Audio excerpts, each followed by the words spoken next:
BFM Business et Tech & Co présente De quoi je me mêle, François Sorel. Bonjour à tous, merci d'être là et bienvenue dans De quoi je me mêle, votre rendez-vous tech du week-end. Quel plaisir sincèrement de vous retrouver. Que vous soyez avec nous en audio, en vidéo, sur BFM Business, à la télé, à la radio, ou alors sur la chaîne YouTube de Tech & Co, ou en podcast tout simplement. En tout cas, bienvenue et merci d'être là. Un De quoi je me mêle un peu particulier, puisque vous le savez, nous avons pu vivre il y a quelques jours la keynote Apple de rentrée. On va parler bien évidemment de cette keynote Apple. Bien sûr, gros focus sur les iPhones, mais aussi sur tous les autres produits qui ont été annoncés avec un casting de choix aujourd'hui. Un grand merci encore une fois d'être là. Le hashtag DQGMM si vous voulez réagir. Bienvenue à vous toutes et à vous tous. De quoi je me mêle sur BFM Business et Tech & Co. Gros rendez-vous tech de la rentrée, bien sûr, la keynote Apple. Et je pense qu'il nous faut au moins De quoi je me mêle en entier pour pouvoir réagir et décrypter toutes ces annonces. Avec Anthony Morel qui est avec nous. Salut Anthony. Salut François, salut à tous. Le comeback d'Anthony Morel. Tout va bien ? Tout va bien, ouais. Grosse semaine tech, donc Grosse semaine on tech. est ravis, on se régale. En effet, Anthony que vous retrouvez le matin sur BFM Business, à la mi-journée sur RMC et RMC Story. Nous avons aussi Nicolas Guyot qui est là. Salut Nico. Salut François, salut Anthony, salut Pierre, bonjour tout le monde. Nicolas Guyot qui est rédacteur en chef de Clubic.com. Vous avez vu, il fait bien sa pub. Hein. Vous avez vu ça Voilà, merci Google d'être Radio. là Nico, ravi de te retrouver pour cette rentrée. Plaisir, ouais. Et un petit nouveau qui ne l'est pas, qui arrive dans De quoi je me mêle. Parce que tous ceux qui nous suivent depuis des années le connaissent, il est de retour et il n'est pas content. C'est Pierre Fontaine, salut Pierre. Bonjour à tous. Et Pierre Je suis content quand même, si, il faut le dire. Pierre Fontaine, que l'on connaît depuis des années parce qu'auparavant tu étais à la rédaction de 01net.com, à la grande époque de 01net, Exactement. quand De quoi je me mêle faisait appel aux journalistes de la rédaction de 01. Et puis tu es de retour puisque tu fais maintenant partie de la famille en fait de BFM et tu as rejoint la rédaction de Tech & Co, Ouais, de dans le web. BFM Tech, Ouais. et tu en es le rédacteur en chef adjoint. Donc, Exactement. eh bien, je crois qu'on va se voir souvent. Pierre. J'espère. Voilà. J'espère. Pierre a deux passions dans la vie, BFM et Apple. Et ça tombe mal, parce qu'on ne va pas beaucoup parler d'Apple aujourd'hui. Vraiment, cette semaine, c'est pas là qu'il fallait l'inviter. Hein. Et ben voilà. Bon, écoutez, je pense que là, on a vraiment les forces en puissance pour expliquer un petit peu ce qui s'est passé cette semaine. Peut-être avant de rentrer dans le détail, j'aimerais avoir votre avis sur cette keynote 2025. Déjà, première chose, on savait tout, mais à la virgule près, sur ce qui a été annoncé. C'est un peu le cas depuis quelques années, mais là, c'était impressionnant. J'ai même vu, quelques heures avant la keynote, des photos quasi officielles des nouveaux iPhones. Est-ce que c'est dingue, Pierre? Enfin, je ne sais pas ce que tu en penses, mais il y a des fuites partout. C'est difficile quand on a une chaîne d'approvisionnement aussi longue de garder les choses secrètes. Alors, c'est vrai que l'enregistrement vidéo, on peut se dire peut-être que ça permet de protéger plus les choses, mais je ne suis pas tant sûr que ça. Et juste pour rebondir sur qu'est-ce que tu penses de la keynote, c'est vrai qu'en fait, c'est depuis que c'est filmé, moi je trouve, c'est hyper propre, c'est hyper clean, c'est hyper rythmé. Il n'y a pas de temps mort, il y a vraiment un côté, on mange du popcorn et on regarde les trucs vérifiés. Mais il y a 1h15 à peu près. Hein, ouais, ça, c'était un petit peu moins d'1h15. Mais on n'a pas ce côté un petit peu, est-ce que la démo va planter? Ah, c'est chouette. Ah, il va le sortir de sa poche. Enfin, il y a le côté un peu... et après, c'est assumé. Un petit coup qui a dit, j'arriverai pas à remplacer Steve Jobs, j'arriverai pas à faire un aussi bon boulot de, regardez, je mets l'ambiance, je porte une salle. Donc, il y a un côté un peu plus lisse. Je ne dis pas que c'est moins bien, mais je dis que c'est... Moi, j'aime un petit peu de nostalgie. Ouais. C'est vrai qu'il y avait un petit peu ce saut dans le vide Tout à fait, quand la keynote se passait en direct. Et au début, Tim le faisait. Et puis, oui, mais je pense qu'en fait, il a trouvé son exercice et il je sais pas si vous vous beaucoup la souvenez. parole aussi, donc c'est mieux comme ça. Le Covid est passé par là, Anthony. Ouais, et c'est vrai qu'à partir de là, ouais. en fait, ils sont arrivés avec des productions hyper léchées. Ouais, c'est ça. Ouais. Mais c'est vrai que c'est très beau. Hein. Mais après, je suis complètement d'accord avec Pierre. Moi, je trouve que ça casse un peu l'effet authentique. Alors, si tant est que ça puisse être authentique, une keynote, parce que c'est quand même une vente de produits commerciaux. Oui, mais puis c'est c'est vrai que répété à la virgule près aussi. Ouais, Oui. répété à la virgule près, évidemment. Mais tu as raison, il y avait ce truc, tu pouvais toujours avoir la petite surprise. Tu vois, quand Steve Jobs arrivait avec le MacBook Air dans l'enveloppe, qui sort l'ordinateur de l'enveloppe, la première démo de l'iPhone, où on a su a posteriori que ça aurait pu planter à tout moment parce que l'appareil n'était pas complètement prêt. Et en fait, c'est aussi des morceaux d'histoire de technologie, quoi. Tout à fait. Ouais. Et là, le fait d'avoir tout filmé, tout préparé à l'avance, tout retravaillé pour que voilà, rien ne soit laissé au hasard, finalement, c'est vrai que ça rend les choses un tout petit peu plus monotones, mais le gros avantage, c'est qu'effectivement, c'est très rythmé. 1h15, moi j'ai trouvé que c'était le bon format. Il s'était un peu égaré ces dernières années dans des keynotes qui duraient 1h30, parfois 2 heures, que je trouvais quand même interminables. Là, je les ai trouvés très efficaces. Et j'ai trouvé aussi qu'ils étaient beaucoup plus focus produit et un peu moins grandiloquents sur la partie green, machin, je sais plus, c'était l'an dernier ou l'année d'avant, là où vous avez fait tout un truc avec Mère Nature, je sais pas trop quoi, j'avais trouvé ça assez insupportable. Les dernières années, c'était ça. C'était quand même beaucoup ça. Voilà. Et là, ils sont revenus sur, on présente la l'essentiel. montre, le truc, le nouvel iPhone, les specs, et puis voilà, et après, c'est fini, quoi. Avec un focus que Tim aime beaucoup, c'est le fait de dire que la montre, l'Apple Watch, sauve des vies. Ça fait quelques années qu'on a une petite vidéo qui explique qu'avec des témoignages, parfois émouvants, de personnes dont la vie a été sauvée grâce à une Apple Watch. Alors on peut se dire, encore, mais d'un côté, est-ce qu'il y a beaucoup de produits high-tech qui sauvent des vies ? C'est le meilleur argument de vente. C'est le meilleur argument de vente, en fait, Nico, non ? Qu'est-ce que t'en penses ? Tout à fait. Et puis surtout, je pense que globalement, on voit aujourd'hui qu'Apple, en fait, mise à fond là-dessus. Tu sens que la montre, c'est vraiment un gros relais de croissance. Il y a beaucoup de grandes marques aujourd'hui qui misent sur les montres. Et c'est vrai que mettre en avant ce côté sécuritaire, ce côté... voilà, c'est un produit qui, je pense, c'est aussi le succès de Tim Cook, ces montres. Mais le problème, c'est quoi là, depuis ces montres-là, on n'a plus, pour moi, il n'y a pas grand-chose d'autre à présenter, à part les smartphones, les montres et puis les écouteurs. Là, on en parlera tout à l'heure en deuxième partie. D'ailleurs, une fonction santé est arrivée sur les AirPods Pro 3. On l'évoquera dans quelques minutes. Et pour revenir sur un truc aussi, je pense que le live, on voit par exemple à la concurrence, quand il y a les lives de Samsung, quand il n'y a pas grand-chose à dire, comme l'année dernière, parce que la keynote d'Apple, par exemple, celle de l'année dernière, il n'y avait vraiment rien à dire. À côté de celle-là, c'était une bonne keynote, il y a des nouveautés produits, c'était rapide, c'était bon, c'était parfait. Mais quand on voit Samsung, quand tes produits, il n'y a rien il y a pas d'effet waouh, quand tu as une salle qui ne bronche pas, ça fait un peu bizarre, ça refroidit un peu l'ambiance. Ça peut desservir finalement l'effet waouh de la présentation. Voilà. Visiblement, tiens, petite parenthèse, il semblerait que Samsung prépare une keynote à la fin du mois, assez impressionnante avec de nouveaux produits.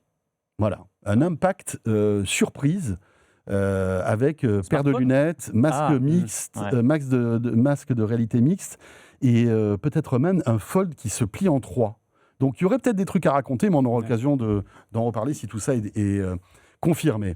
Anthony, donc les iPhones. Oui, alors c'est pour ça, moi, je suis assez d'accord avec ce que disait Nico. C'est vrai que je l'ai trouvé assez enthousiasmant de cette keynote par rapport, c'est vrai, aux keynote des dernières années où on a beaucoup dit qu'Apple, ça ronronnait quand même beaucoup. Là, on a eu quand même quelques petites nouveautés à se mettre sous la dent. Enfin, une grosse nouveauté, clairement. Moi, si je devais résumer à grands traits, et je caricature volontairement, mais pour moi, on a 4 iPhones qui ont été présentés. Il y en a 3 qui sont des ressucés de l'année d'avant, en un peu améliorés. Et il y a quand même la grosse nouveauté qui est l'iPhone Air, qui fait quand même plaisir parce que là, on a quelque chose d'un petit peu nouveau. Moi, j'ai eu l'impression, alors si ce n'est que la keynote était enregistrée, mais de revenir un peu à l'ère Steve Jobs et Johnny Ive, dans le sens où on a un produit qui est vraiment... tout est basé sur l'esthétique, quoi, vraiment. Ils reviennent finalement à leur ADN d'origine. On sait que vraiment Apple, c'est le design, l'esthétique, la beauté du produit. Et là, ils ont énormément insisté sur ce point-là. Donc avec l'iPhone Air, donc je rappelle les specs pour ceux qui n'ont pas suivi. Donc c'est un téléphone qui est hyper fin. Ils le présentent comme le plus fin du marché, 5,6 mm d'épaisseur et 165 grammes. Donc c'est vrai que c'est une belle prouesse technologique. Et donc ils l'ont fait, mais ils l'ont fait grâce à un certain nombre de compromis sur notamment la batterie, parce que tu peux forcément pas avoir la même batterie quand tu as un téléphone qui est très très fin, donc tu vas avoir un petit peu moins d'autonomie. Le bloc photo, tu n'as qu'un seul appareil photo, donc il y a ces petits compromis-là, mais c'est intéressant parce que ça, pour moi, c'est ce qu'Apple faisait à l'époque de Steve Jobs et Johnny Ive, c'est-à-dire qu'ils étaient prêts à abandonner quelques petites performances techniques ou technologiques par rapport à la concurrence, si c'était pour avoir l'appareil le plus beau, le plus fin, le plus incroyable. Ils étaient un peu revenus en arrière par rapport à ça. Ça crée d'ailleurs des tensions, cette histoire-là, parce qu'il y avait des utilisateurs, moi je me souviens à l'époque des MacBook Air notamment, qui étaient devenus hyper minimalistes avec très très peu de connectique. Il y a plein de gens qui disaient « What ? Attendez, exactement. C'est bien beau le design, mais il faut que ce soit quand même assez pratique. » C'est ça. Il y avait plein de trucs comme ça qui étaient assez étonnants. Mais c'est leur force, le design. En fait, là on retrouve, moi je suis tout à fait d'accord avec Anthony, moi j'ai vu un produit où j'ai fait waouh, je l'ai vu, sincèrement, on avait une idée à peu près de... Et encore, on le voit en vidéo, mais il est tard de le voir vraiment. Voilà, parce on a envie de le toucher, c'est un produit que tu as envie de toucher, c'est un produit que tu as envie de manipuler. Effectivement, ils ont fait des concessions, sauf sur le processeur, assez étonnamment d'ailleurs, on est tous étonnés là-dessus, ils ont mis le meilleur processeur du moment, là, le A19 Pro. Je ne sais pas comment il va fonctionner. À mon avis, il ne va pas forcément être tout le temps à fond. Hein. C'est Oui, surprenant. parce que rappelons-le, plus c'est fin, moins il y a d'espace et plus Ouais, ça de chauffe. surface pour dissiper Ouais, la pour la température. dissipation, Voilà, c'est ça, parce en que gros. les puces chauffent, donc elles ont dans l'espace. Mais justement, pour rebondir sur ce que dit Anthony, je trouve intéressant, c'est que le design revient en force. On a à nouveau un iPhone où le design est poussé. Mais ce que je trouve aussi intéressant, c'est toutes les démarches de design d'intérieur et les décisions technologiques qui accompagnent ce design pour préparer le produit et préparer l'avenir. Par exemple, l'eSIM. Alors l'eSIM, tous les iPhones sont compatibles eSIM, c'est-à-dire les SIM dématérialisés depuis bien longtemps. Mais là, il est seulement eSIM. Et pourquoi ? Parce qu'à un moment, ils se sont dit, OK, on a besoin de faire de la place pour la batterie, on a besoin de la place pour réorganiser l'agencement des composants à l'intérieur. Mmh. Donc, on va monter le plus possible la puce qui va effectivement chauffer parce qu'elle est quand même, on va en parler tout à l'heure, mais il y a une chambre à vapeur sur les modèles Pro. C'est pas un hasard, c'est une puce. Pour la première fois d'ailleurs, les Pour chambres la à première vapeur. fois, oui, ça fait quand même un moment que la concurrence. Ouais. Ça fait rigoler les chambres à vapeur. On se dit, mais quoi, c'est quoi ? Il y a un petit four avec de la vapeur à l'intérieur ? Non, mais en Il y a fait, la fumée qui sort du téléphone. hein. Il y a une petite trappe à charbon aussi. Exactement, c'est Cheminée. ça. Il fait comme les trains. Non, mais en gros, pour résumer, c'est une espèce de circulation d'air avec, je crois, de l'humidité qui fait que, en fait, tout se refroidit naturellement. Voilà. C'est pas C'est la exclusif convection, à en fait. Apple. Ouais, c'est un peu comme les caléoducs classiques en cuivre, sauf qu'effectivement, il y a ce. Déplace la température on est- via un Exactement. liquide ou un gaz. Et alors à un endroit où Samsung il y a plus de utilisait cette surface. technologie, je crois. Enfin, il y avait d'autres constructeurs chinois qui utilisaient cette techno, tous. mais pour la première fois, c'est Apple s'y met, en Ouais. fait. Ouais. Ça veut dire aussi qu'ils se rendent compte que leurs produits chauffent. Hein, Bah, et ils l'ont il faut dit les d'ailleurs, refroidir. ils l'ont dit, qu'ils reconnaissaient qu'il y avait des retours, on disait que ça chauffait, et que bon, bah, à un moment, il faut y aller. Et puis, il y a aussi, mine de rien, jusqu'à présent, ils avaient cette descente hyper régulière de la gravure des puces qui leur permettait d'un petit peu gérer une montée en puissance de manière contrôlée en termes de température aussi. Et là, ils arrivent à un Ouais. petit plafond quand même. Donc, il faut qu'ils sortent d'autres arguments. Mais pour revenir au R, donc, il y a l'eSIM qui permet de remonter la puce et on n'a pas parlé spécifiquement à l'arrière de cette espèce de petite barre, de cette espèce de monticule, mais ça fait plus de place à la chaleur pour se disperser aussi. Ok. Et donc la puce est passée plus haut pour justement bénéficier de ces espaces en plus. Donc en fait, il y a Oui, un design, ça fait un vrai design industriel. C'est-à-dire qu'il y a le design que tout le monde voit, qui fait « chouette », et puis à l'intérieur, les ingénieurs se sont cassés la tête pour réussir à atteindre cette finesse-là. Et après, si on veut regarder un peu vers le futur, ce qui est un peu excitant, c'est de se dire c'est un petit peu comme le S25 Edge de Samsung, où ils ont fait un truc super fin et qui permet bizarrement de faire un fold plus fin aussi. oui. Bah, Et on sait que Apple prépare un pliant, que ça devrait arriver bientôt. Ouais, Donc ouais. ça permet d'avoir une petite anticipation du C'est un peu futur. le galop d'essai, Voilà. technologique. C'est la moitié du pliant en fait. C'est la moitié du. En fait, Exactement. c'est un bon moyen. Apple est assez fort pour ça. C'est un bon moyen de rentabiliser sa R&D en disant regardez, là, vous avez un téléphone fin. Vous allez voir, en plus, Alors, là-dessus. pour moi, il y a quand même une différence avec Samsung, c'est que déjà Samsung s'est pas embêté après le design de ces Galaxy S25 pour faire un Edge. Alors que là, on a quand même un téléphone, tu sens que voilà, ils sont repartis from scratch, feuille blanche pour travailler le produit. Après, moi, ce qui me dérange, c'est j'ai peur qu'il y ait des problèmes d'autonomie sur ce téléphone. Moi, je vous le dis franchement. Les premières fuites sur la capacité de la batterie, on serait sur du 3000 mAh. Et sincèrement, Pour un téléphone de 2025, c'est pas beaucoup. Hein. c'est pas beaucoup. Et là où je suis un peu déçu, parce que effectivement, là, on parle de Samsung, on parle d'Apple, mais aujourd'hui, beaucoup de choses se font en Chine.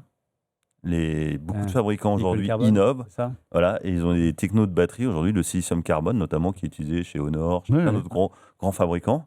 Ce qui permet chinois. d'avoir une densité plus faible et plus de puissance. Voilà, C'est ça, hein. voilà, jusqu'à 15% d'autonomie en plus. Donc en fait, ça permet d'avoir des batteries effectivement plus petites, mais qui ont plus. C'est étonnant qu'Apple ne craque pas sur ce choix Moi, technologique. je pense qu'ils sont pieds et poings liés avec des fournisseurs. Ah, d'accord. Et qu'il y a aussi le risque, effectivement, que peut-être les technos qu'ils ne les pensent pas suffisamment matures. Mais moi, ce qu'on voit, c'est comme les charges ultra rapides, ces nouvelles batteries. Il y a eu les charges ultra rapides. On disait attention aux charges ultra rapides à 65 watts, etc. Ça ne va pas tenir dans la distance. Ça fait quoi 4 ans 5 ans qu'on voit des produits avec des charges ultra rapides. Il n'y a pas plus de téléphone qui brûle. Watts, donc, Voilà, il n'y a pas de téléphone qui brûle plus que ça. Pareil pour la silicium carbone. Là, vous avez vu le dernier Magic V5 hein, de Honor, la finesse, 4,1 mm Ce d'épaisseur. téléphone est un bijou technologique. C'est un bijou. Magic, C'est vraiment. aujourd'hui. Souvent, ouais. C'est incroyable. C'est vrai. Quoi. Je veux dire, Et moi, j'espérais. Alors, le coup de l'eSIM, ça, c'est génial. Ça, c'est absolument fabuleux de dire bon, voilà, on se débarrasse du lecteur de carte SIM, on fait de la place en plus, on optimise pour mettre de la batterie. Mais alors, mettez une batterie, au moins une batterie qui soit à la hauteur du produit. Parce qu'on parle quand même d'un produit qui coûte 1 200 €. Ouais. Sincèrement, si on doit le recharger une fois par 1221. 1229, exact. Ah, 1229 En juste version de base, prix. hein, ça monte jusqu'à 1700. Oui, après, avec hein. 256 Voilà, gigas de avec stockage, hein, les loulous, si Mais vous voulez. Mais c'est pour ça que je parlais de compromis. Excuse-moi, je t'ai coupé, Non, François. je t'en prie. Je parlais de compromis parce que quand tu regardes, il faut toujours voir à qui s'adresse le produit et ce que veulent les consommateurs. Je regardais une étude IDC parue il y a quelques mois sur les critères d'achat. Pourquoi les gens achètent un téléphone? Ce qu'ils regardent en premier. Ce qu'ils regardent en premier, c'est pas la marque, c'est pas le design, c'est l'autonomie, c'est la batterie. Ça, c'est le premier critère d'achat en fait. Donc, voilà, les gens, ils veulent de la praticité aussi. L'appareil photo, ça arrive aussi dans les critères d'achat principaux. Or là, les deux plus gros compromis qu'ils font, c'est sur ces deux aspects-là. Donc, à qui ça va s'adresser? Est-ce que ça va être aussi grand public que les iPhones traditionnels, alors, sachant qu'on est sur de toute façon des téléphones haut de gamme qui ne s'adressent pas à tout le monde, mais là tu te dis finalement qui va acheter ça? Moi je pense que derrière il y a aussi un côté, où il y aura un côté statutaire dans le fait d'acheter ces iPhones, c'est-à-dire que tu vas te retrouver avec l'appareil qui ne ressemble pas à celui de ton voisin. Dans ce monde finalement où tous les smartphones se ressemblent un petit peu tous, eh bien tu vas avoir là celui qui sortira de sa poche. C'est très superficiel, je sais, mais il y a des gens pour qui ça compte, et c'est encore plus vrai en Asie, au Moyen-Orient, où vraiment pour le coup ça fait partie. C'est un c'est un marqueur, statut social, de tout simplement. statut social, ouais. Et je pense que c'est aussi pour ça qu'ils se sont tournés vers ces designs minimalistes et extrêmement fins. Moi, deux choses pour compléter ce que vous dites. Je pense qu'effectivement, il y a ce statut social, mais à part ça, à quoi ça sert de faire un téléphone ultra fin? Parce que, comme on le dit depuis tout à l'heure, il y a des compromis technologiques. L'appareil photo sera moins bon, l'autonomie sera sans doute moins bonne, quasi certaine, par rapport à un iPhone 16 Plus, qui lui était le champion de l'autonomie. Je ne sais pas si vous vous rappelez. Parce que ce qui est intéressant, c'est que en fait, l'iPhone R remplace le 16 Plus dans la gamme. On est d'accord. D'une certaine manière, ouais. D'une certaine manière, c'est ça. Et Apple s'est dit, bon ben voilà, le 16 Plus ne marche pas beaucoup, enfin c'est pas le téléphone qui marche le plus dans la gamme, on va donner un coup de boost avec un truc un petit peu nouveau, ultra fin. Mais en plus, quand on voit le marché de la revente de ces iPhones sont toujours protégés par des coques. Vous prenez un téléphone qui est ultra fin, dont le design justement a été pensé pour qu'il soit beau, et vous allez mettre quoi? Vous allez mettre une coque. Ils ont sorti une coque transparente, hyper fine, hyper... Voilà, mais ça reste une coque. Mais tu vas rajouter, tu passes de 5,6 à 8 mm, je sais pas quoi, tu vois. Tu perds le truc, il va être moins beau. Et la plupart des gens font ça, pourquoi? Pour après le revendre 2-3 ans après, parce que si tu mets pas de coque, ton téléphone, au bout d'un mois, il est rayé. Ça, c'est clair. C'est une certitude. Donc, je me dis, c'est un pari assez osé de la part d'Apple. C'est pas sûr que ça fonctionne. Au-delà du fait, que nous technologiquement, on est un peu bluffé parce qu'on se rend compte de l'ingénierie que ça représente, etc. Mais après. Ouais, ils ont même, pendant la présentation, parce qu'ils savaient qu'il y aurait des critiques sur la batterie, la durée de vie et tout ça, ils ont fait la présentation avec le MagSafe aussi qu'ils mettent derrière. La batterie MagSafe. Si c'est pour ajouter un MagSafe qui double quasiment l'épaisseur du truc, bon, c'est pas forcément, ça fait pas rêver quoi pour le coup. Là où je trouve que Pierre a raison, c'est que je pense qu'ils mettent en avant aussi un nouveau modèle de téléphone, et peut-être que dans 1 an, 2 ans, 3 ans, il y aura des nouvelles technologies de batterie, parce qu'eux, ils ont une vision sur la recherche et développement, ils savent ce qui arrive. Leur roadmap, elle est calée sur 3-4 ans. Oui. Voilà, donc ils savent ce qui va arriver, et peut-être que justement ce modèle, et on sait toujours, avec Apple, moi je dis toujours, première génération, vous oubliez, vous prenez la deuxième. Ça a fonctionné avec les iPhones, avec les iPads, avec les montres. Et d'ailleurs, il y a un petit détail amusant, c'est que ce n'est pas l'iPhone 17R. Non, c'est l'iPhone R. L'iPhone R. Donc, qu'est-ce que ça veut dire? Est-ce que c'est un galop d'essai hors numérotation? Est-ce que c'est un peu une édition spéciale, entre guillemets? Est-ce que ça rejoindra la numérotation plus tard, en deuxième génération? En tout cas, est-ce que le rythme d'innovation de ce produit serait plus lent? C'est-à-dire qu'on pourrait imaginer que là, comme il est ultra fin et que c'est sa spécificité, pendant 2 ans ou 3 ans, il ne bougera plus. C'est le SE de luxe? Je sais pas. Non, mais sincèrement, je ne sais pas. Non, mais moi, je pense que c'est aussi. On parlait du calendrier. Effectivement, c'est la première étape avant le pliable l'an prochain. Enfin, on sait qu'il y a le calendrier 2026-2027. Comment tu dis Pliant. Pliant. Lui Pliant. sera peut-être pliable. Oui. Pliable, il n'est pas fait pour être plié, mais tu le plies malgré toi. Non, mais Et pliant, il est fait pour être plié. Je Mais tu le comprends à plieras chaque qu'une fois. fois. Voilà, expliqué 50 fois, mais j'arrive pas Non, mais moi à non plus, mettre j'ai le du truc à mal. l'endroit dans ma tête. C'est moi, ça rentre pas dans mais les t'as deux. raison. Je suis Donc d'accord. pliant, voilà. Donc Et téléphone le pliant, son web. 2026. Et on sait que 2027, il prévoit, alors pour le coup, ce sera les 20 ans, donc il y aura la grosse surprise, le téléphone qui serait tout en verre, transparent, et on peut imaginer aussi hyper fin, donc le truc vraiment où tu as l'impression qu'il est tombé de l'espace et que tu as juste un morceau de verre entre les mains. Donc je suis assez d'accord avec vous sur le fait qu'on est sur une première version et qu'on n'est pas au bout de nos surprises. Mais voilà, en tout cas, j'allais dire, ne boudons pas notre plaisir. Moi, je ne vais pas le bouder. Non, c'est on clair. les critique suffisamment Non, mais- souvent pour le manque d'innovation, pour dire que là, voilà, il y a un truc Mais qui aime bien châtie bien. Bien sûr, non, mais Je veux dire, évidemment. on fait 1 heure sur Apple. C'est qu'on Mais- on aime cette boîte. C'est pas ça. C'est que et je pense que c'est normal. On essaie de comprendre la stratégie et de se dire, bah tiens, voilà, ce produit, on l'a pas vu, on l'a pas touché, on l'a pas utilisé. Qu'est-ce que ça va donner ? Moi, je suis un petit peu dubitatif. Maintenant, peut-être que je me trompe totalement et que ça va être le truc bankable. Tout le monde va avoir un Peut-être, iPhone Air. Voilà. Ah, mais en c'est tout cas, la Moi, fragilité aussi. le seul truc qui me fait un peu peur, c'est que Apple dit c'est bien si vous achetez la petite coque qui va avec, qui vous Il risque recharge d'avoir des derrière petits- en induction. Je ne sais pas si vous avez remarqué. ouais, Si en général, quand on vous dit Mais- c'est un accessoire qui est plutôt cool, Ouais. il y a un problème. L'autonomie est quand même, hein. qualifiée de Faut faire des remarquable, bonnes mais on ne sait pas dans quel sens elle est remarquable. C'est ça. Et puis d'un coup, il est un peu moins épais. Ouais. Ou un peu plus épais. Bah oui, Exactement. la batterie est un peu plus. Je crois qu'elle est un peu plus épaisse que le smartphone en elle-même. Voilà. Quand Et même. après, Il faudra tester la fragilité aussi. Non, mais c'est On en a pas comme- parlé, mais Mais- c'est un vrai sujet. Mais parce que ça va être le premier truc qui va arriver. On va voir des vidéos qui vont être Ah bah, horribles des de gars gens qui vont qui- tordre ce téléphone. Voilà. Ils ont pris le titane pas pour rien, je pense. Hein. C'est vraiment qu'ils ne pouvaient pas se permettre de mettre de Ouais, mais l'aluminium. à 5,6 mm, tu vois, tu le prends sur une Ouais, table, bien tu sûr, fais bah, contre oui, non, truc, mais et ça, puis tu vas le péter. Il y a puis des gens c'est qui vont s'amuser à faire ça. C'est le smartphone le plus fin du monde.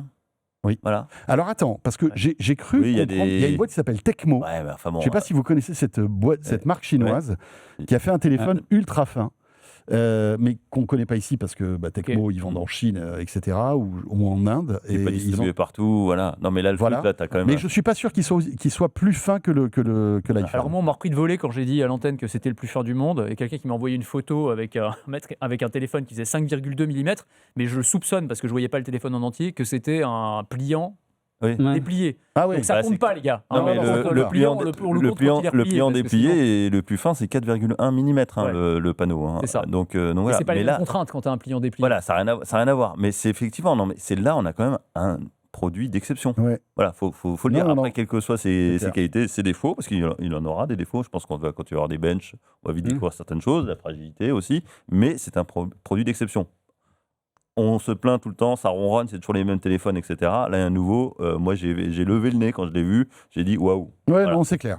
On est d'accord. Ils ont réussi à faire lever le nez à Nicolas. Ouais. Et ça, je veux dire, euh, c'est pas rien. Alors que d'habitude, il pique du nez. Je Là, il a- me serais pas permis. Non, Non, mais ce qu'on veut dire, c'est effectivement, je me c'est- permets. parce que on je est, on l'aime est bien. tous un peu des vieux routards de la tech, effectivement, pour qu'on dise ah, c'est pas. Après, la question, c'est est-ce qu'on se l'achèterait ? Franchement, les sacrifices en photo, un seul Ouais. module, L'autonomie. l'autonomie, alors les performances qui risquent d'être throttler, enfin, se Ouais, limiter, ouais. est-ce qu'elle risque de chauffer ? Tout ça pour Il y a frimer, beaucoup de avoir questions. un téléphone ultra Il y a fin. beaucoup de questions. Il y a bien des gens qui vont acheter du pain en Porsche. Tu peux Non, mais avoir un franchement, smartphone. ça va être intéressant. Ça va être toute la intéressant de journée. surveiller tout ça. Juste un mot. Alors, on va peut-être faire l'impasse sur les 16, sur les 17 normaux, mais les Pro et les Pro Max, Mm. il y a quand même pas mal de nouveautés, j'ai l'impression.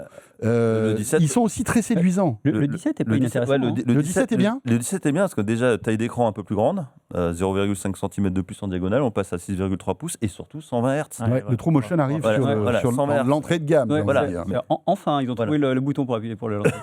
Ouais, mais voilà. Pour Ils ont un- négocié. Vous me le faites à combien le TrueMotion ? Comme ça, on le met sur l'entrée de gamme. Mais moi, je trouve que sincèrement, c'est top hein, parce qu'il y a des gens qui se posaient la question justement, passer au pro pour avoir le 120 Hz, etc. Là, ça vous fait un smartphone quand même qui a beaucoup de niveau spec. Déjà l'année dernière, Oui, il oui, avait solide. un peu upgradé. Ça fait un beau smartphone Ouais, à moins de puis 1000 la euros. version photo est quand même aussi, même si c'est toujours que deux modules, elle est intéressante avec leur nouveau capteur, 40 mégapixels. Enfin, ouais, non, il faut pas le Non, pousser. faut pas- Faut Et pas pas pousser de- l'iPhone dans les orties. En fait, Non. c'est ça qui est intéressant, c'est que le R a pris toute l'attention parce que tout le monde se dit oh, il est splendide, est-ce que je le prends pas. Mais en fait, ils ont par ailleurs, Oui. les trois autres Il y a des choix plus assurent raisonnés. quelque chose Voilà. d'hyper solide, une offre hyper solide et. Alors, ils n'ont pas fait de révolution, mais ils ont fait des progressions et des ajustements intéressants. Et je rajouterais même un truc, c'est quand même le smartphone déjà chez Apple qui se vend le plus. Hein, c'est le modèle, Oui, voilà, l'entrée, d'entrée de gamme. Et face à une concurrence Android qui augmente son tarif d'année en année, parce que là, Apple n'a pas changé ses tarifs. Voilà, là-dessus. Oui, malgré les droits de douane, on aurait pu voilà. s'attendre. Donc là-dessus, il faut le signaler, c'est vraiment un bon point. Moi, je trouve que l'iPhone 17, c'est un très très bon téléphone qui est très compétitif, même face à certains téléphones Android de grande marque. Même en photo? Alors en photo, on n'a pas tout testé, effectivement. Faudra voir. Tu vois, autant le Pro Max, il avait ok. progressé. Mais voilà, mais en tout cas, en termes de prix, positionnement, on a quand même un produit qui est, en tout cas au niveau de l'écran, il a, on est... Juste un mot sur les prix, sur les tarifs de ces nouveaux iPhones. Alors si on reprend toute la gamme qui est disponible à partir de la sortie de ces iPhone 17, il y a le 16E qui est sorti il y a quelques mois, il est à 719 €. Ouais. Ok. L'iPhone 16 et 16 Plus, là, ça commence à 869. Donc, ce sont les téléphones de la génération d'avant. Le 17, donc, qui est la nouveauté, 969. Là, on est vraiment au prix plancher. Donc, le 17 à 256 Go de stockage. Ouais. Ils ont doublé le stockage par rapport à. Ils ont doublé le stockage de départ. C'est plutôt une bonne nouvelle. J'allais dire, c'est un peu le minimum en 2025. C'est un peu le minimum aujourd'hui. Ouais. L'iPhone Air, on a 1229. Pour info, il est à 999 aux US. Ouais. Donc, ça fait 230 € d'écart. Attention. Après, il faut voir qu'il n'y a pas le prix avec les taxes. Mais tu rajoutes 7% de taxes, tu as 200 € d'écart quand même. Hein. Il y a toujours, enfin, ce que je veux dire par là, c'est qu'il y a toujours une différence importante, mais il faut effectivement penser à regarder. Et puis nous, on a nos taxes, on a nos petites taxes sur le stockage. Le différentiel est quand même important. C'est ça, tu as raison. C'est-à-dire que 999 $, ça fait peut-être 750 € ou non. Combien tu dis 969 Non, 999, ça fait peut-être 900. Ça fait 900. 900 €, tu rajoutes. Allez, quoi, 50 € de taxes? Mais on a des taxes, on a des taxes sur le stockage, on a des taxes sur la copie privée. Non, mais ce que je veux dire par là, c'est qu'un petit malin qui va aux US, vaut mieux qu'il achète son iPhone dans un Apple Store aux US. T'as pas toutes les fréquences et tout, faut faire gaffe, faut bien surveiller. Maintenant, c'est fini ça. Tu dis, non, mais alors je te le dis, moi j'avais acheté un iPhone à Las Vegas, tu dis, je veux un iPhone européen, alors soit ils en ont en stock, soit ils les font venir. Voilà. Et tu dis bien que tu veux, c'est un peu comme un QWERTY, un AZERTY. Non, faut prévenir, tu vois. Il faut prévenir. Voilà, il faut prévenir. Et pareil, cette histoire d'eSIM, donc sur les modèles qui seront vendus aux États-Unis, ils seront tous en eSIM. C'était déjà le cas des générations précédentes. Voilà. Et alors que les modèles européens, à part l'air. Forcément eSIM. Auront le lecteur eSIM. C'est-à-dire que l'autonomie qui a été annoncée, pendant la présentation, c'est pas tout à fait la même. Non, mais c'est dingue. J'aimerais qu'on garde cette petite partie qui est très importante sur les signes. Il y a plein de choses à raconter dans le deuxième module. Mais pour terminer sur le Pro Max, qu'est-ce qu'il y a de nouveau sur les Pro et les Pro Max? Le design, déjà, ils ont revu le module photo. Oui, en fait, tout le bloc caméra à l'arrière est un peu carré maintenant. Carré. Tous les capteurs, tous les modules photo ont des capteurs 48 mégapixels. Ça, c'est nouveau. Et ça, franchement, c'est pas mal. Avec, a priori, donc, la possibilité de faire entrer plus de lumière. Donc, il y aura un meilleur résultat en photo de nuit. Ça, c'est pas mal. Il y a la puce, évidemment. Plus de RAM. Non, mais c'est pas mal. Non, mais évidemment, c'est un super téléphone, des super photos et tout, mais il n'y a pas non plus par rapport à celui-là. Est-ce que le commun des mortels va voir la différence sur la qualité de ses photos? Le téléobjectif est en fait, on passe en zoom 4X, non 8X. Ah, le zoom 8X, ça si, c'est vrai que ça permet, en recropant dans le capteur, d'augmenter un petit peu la puissance de zoom optique, ce qu'ils appellent le zoom optique. Ce qu'il faut d'ailleurs. C'est pas un zoom optique, c'est un zoom numérique qui est croppé. C'est moitié optique, moitié numérique. En gros, il y a normalement pas de dégradation de qualité, normalement. Non, mais ce que je veux dire, c'est que sur la par défaut, c'est 24 mégapixels. est déjà tellement dingue. Moi, j'utilise pas un iPhone au quotidien, mais j'avais fait la démo chez Apple, ils nous avaient montré comment ça fonctionnait, l'effet Huawei et tout. Et c'est vrai que la qualité des photos est déjà tellement dingue que je pense que 99% des gens, si tu veux, ça fera absolument aucune différence. Moi, sur la qualité photo, je trouve que, sans vouloir faire le vieux grincheux,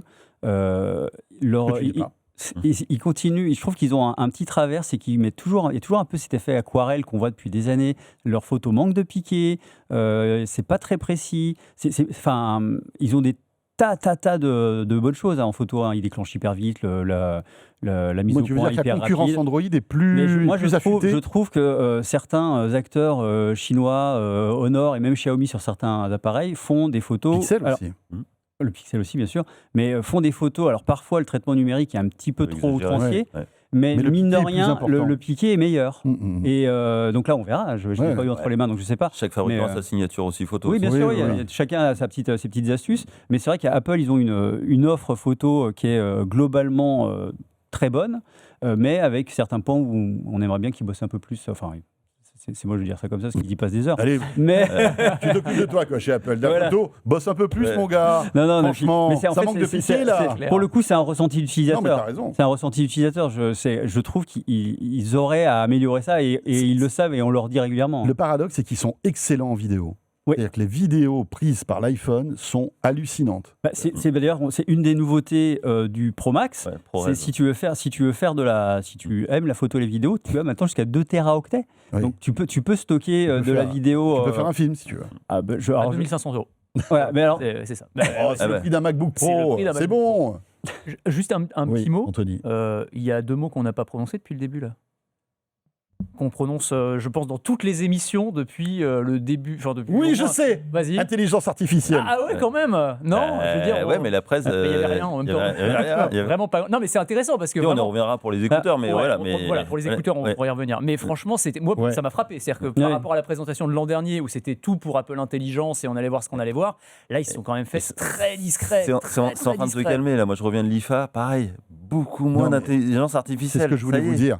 Parce que Ça y est. au-delà on va dire du buzz marketing de cette histoire-là qui a été lancée par Samsung il y a 2 ans avec le S24 et AI, on se rend compte que la majorité des utilisateurs de ces téléphones ne se servent pas des fonctions Ouais, IA. enfin, c'est parce qu'ils ont un gros coup de retard aussi, qu'ils n'en parlent pas. Non, mais je parle pas d'Apple. Ah oui, oui. Je parle même d'accord. des utilisateurs Android, Ah oui, oui, si tu veux, qui ont des fonctions IA, ils sont pas tout le temps dessus c'est vrai. à les utiliser. Et je pense que Apple, dans leur malheur d'être en retard, cette temporisation leur permet de faire retomber le soufflet et après de trier, comme on dit, le bon grain de livret, si tu veux, Ouais. tu vois, de se dire, ok, bah, tous ces trucs-là qui ont été mis en place dans l'IA qui ne servent pas, on va essayer de garder le meilleur. Alors, je ne suis pas en train de les défendre, mais je me dis que finalement, la temporalité joue en leur faveur. Et par ailleurs, quand on parle d'IA, on parle effectivement d'IA générative, mais il ne faut pas oublier que leur caméra fusion, en fait, c'est bourré d'intelligence, de machine learning, Oui, bien qui sûr. est quand même la base Non, mais de c'est l'IA avant l'espèce d'engouement planétaire Bien sûr, pour bien l'IA sûr. générative. Donc, ils n'en ont pas parlé, et c'est vrai, et tout le monde s'est fait, mais elle est passée où l'IA? Mais, elle est tombée de sa poche, elle est où? On ne sait pas, bref. Mais peu importe, ils n'en ont pas parlé explicitement, mais néanmoins, dans les démonstrations photos, dans d'autres usages, l'IA, le machine learning, qui permet des photos de nuit meilleures, des rendus HDR plus poussés, etc., l'IA est là. Ah, mais effectivement cachée. l'année dernière, ils en avaient fait tellement que Oui, là, ils c'est ne vrai. pouvaient pas continuer comme ça. Quoi. Oh, que je l'aime, ce de quoi je me mets, il est top. Franchement, c'est cool. On va respirer un peu, on va se boire un verre d'eau, et on revient pour notre deuxième partie. On va parler d'eSIM, et puis aussi de tous les autres produits satellites qui ont été présentés par Apple, Apple Watch, AirPods Pro, etc. Merci d'être avec nous. Deuxième partie de ce de quoi je me mêle tout de suite. De quoi je me mêle sur BFM Business et Tech & Co.